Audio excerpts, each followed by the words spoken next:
Hey, but you did.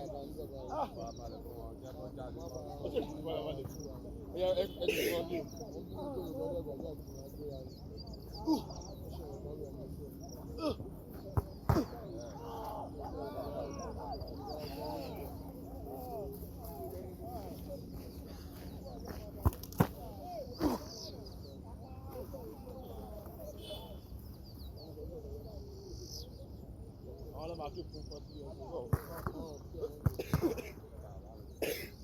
What's that?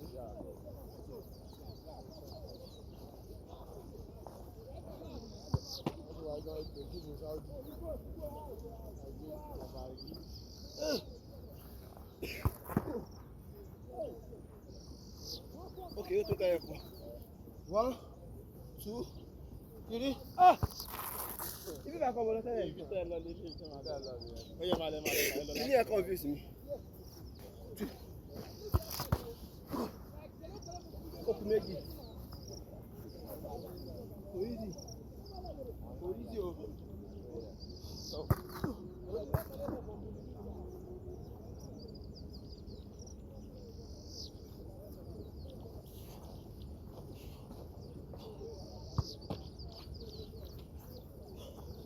One, two, three.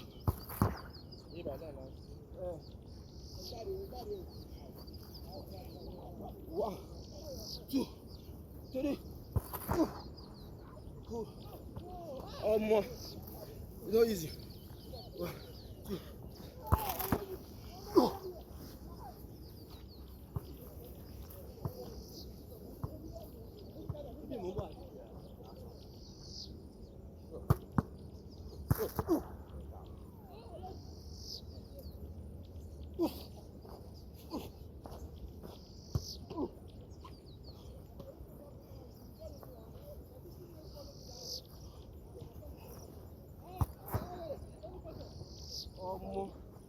No easy.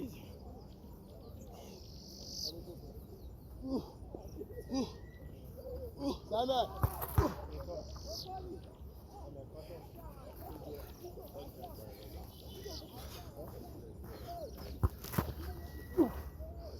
Ah.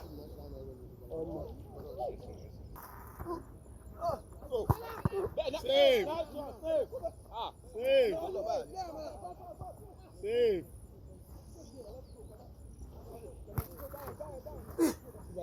Right.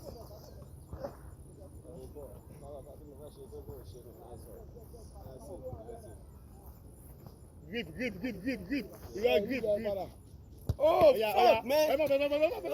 Give me grip. Ah. Oh, yeah, right. You know saying, Abi?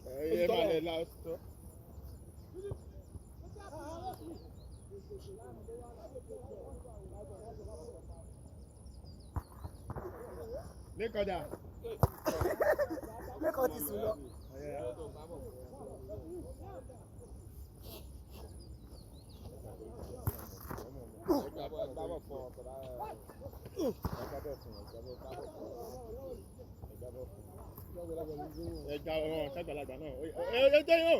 Grip. Oh yeah, left. Kini yẹn. Ó ti dàbí pé ti bí yẹn lè mọ̀ ṣe ni. Èmi náà máa fẹ́ ṣe ilé.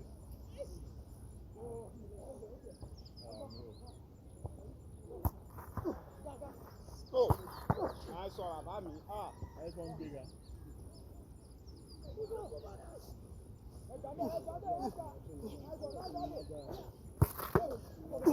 Left.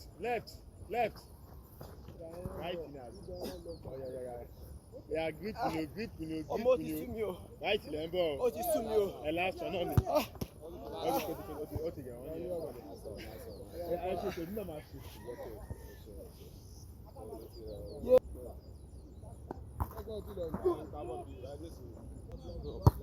Save, brother. Go.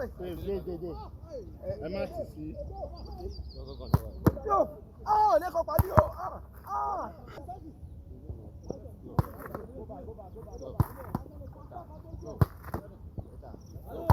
Ẹ dìde.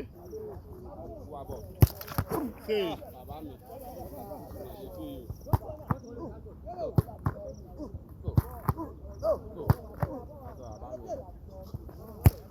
Oh, fuck Go you! ball. Go ball. Go. Catch. Good ball. Ẹ kò rà sí ìpínlẹ̀ Òkú.